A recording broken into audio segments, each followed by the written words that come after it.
بسم اللہ الرحمن الرحیم۔ السلام علیکم ناظرین، بھارت سے دبئی جانے والے مسافر جہاز کی میڈیکل ایمرجنسی کی بنیاد پر کراچی ایئرپورٹ پر ہنگامی لینڈنگ ہوئی ہے۔ بھارت کے شہر احمد آباد سے دبئی کے لیے اڑان بھرنے والی پرواز SG-15 میں مسافر کو دل کا دورہ پڑا، جس پر پائلٹ نے ایئر ٹریفک کنٹرولر سے رابطہ کر کے کراچی ایئرپورٹ پر ہنگامی لینڈنگ کی اجازت مانگی۔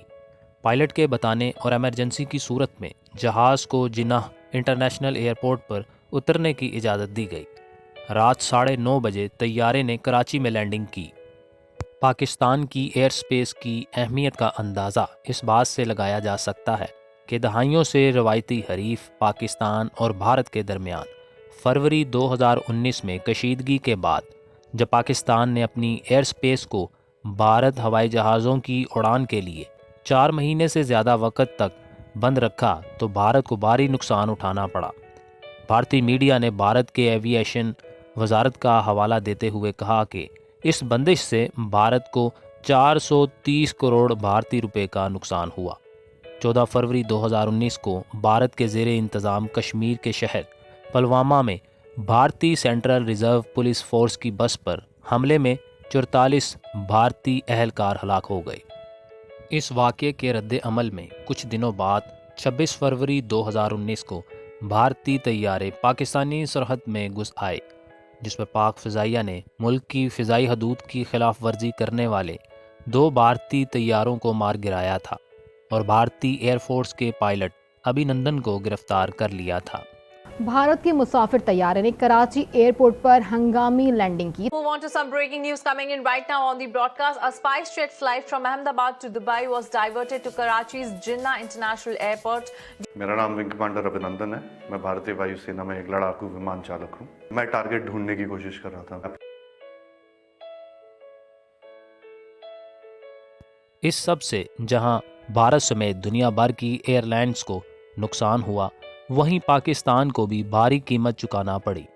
جولائی 2019 میں پاکستان کے اس وقت کے وفاقی وزیر غلام سرور خان نے کہا تھا کہ اس بندش کے باعث معاشی بحران سے دوچار ملک پاکستان کو 8.5 ارب روپے کا نقصان اٹھانا پڑا۔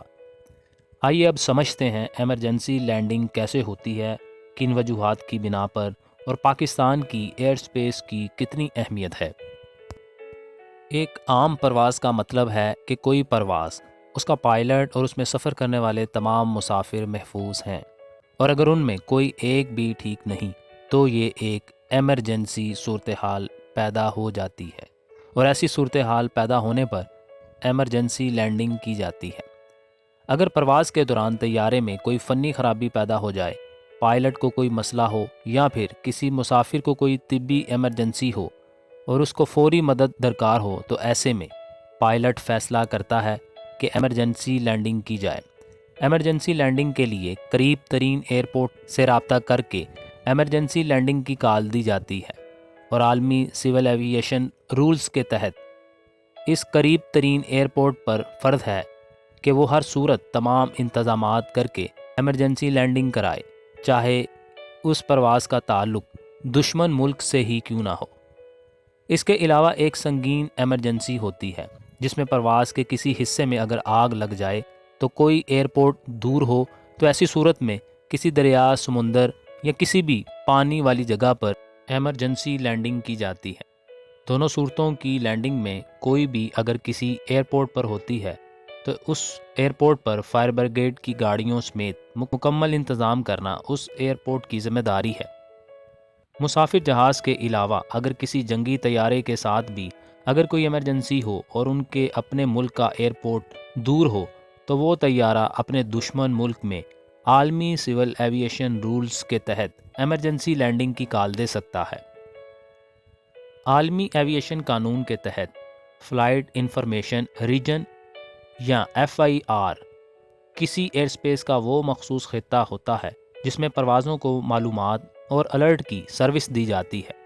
ایوییشن کی عالمی تنظیم ICAO کسی مخصوص فلائٹ انفارمیشن ریجن یا FIR کو کسی مخصوص ملک زیر انتظام دیتی ہے تاکہ وہ ملک اس FIR کے تمام انتظامات سنبھال سکے۔ عالمی ایویشن تنظیم کے مطابق پاکستان کے پاس 2 فلائٹ انفارمیشن ریجن یا FIR ہیں، جن میں ایک کراچی اور دوسری لاہور ہے۔ پاکستان کے ایک طرف بحیرہ عرب اور دوسری طرف ہمالیہ کے پہاڑ ہیں۔ پاکستان دنیا کے درمیان ہونے کے باعث دونوں طرف کی پروازوں کے لیے انتہائی اہم ہے۔ دنیا بھر کی پروازوں کا تقریباً 7 سے 8% پاکستان کی ایئر سپیس سے گزر ہوتا ہے۔ اس سے آپ اندازہ لگا لیں کہ پاکستان کی ایئر سپیس کتنی اہمیت کی حامل ہے۔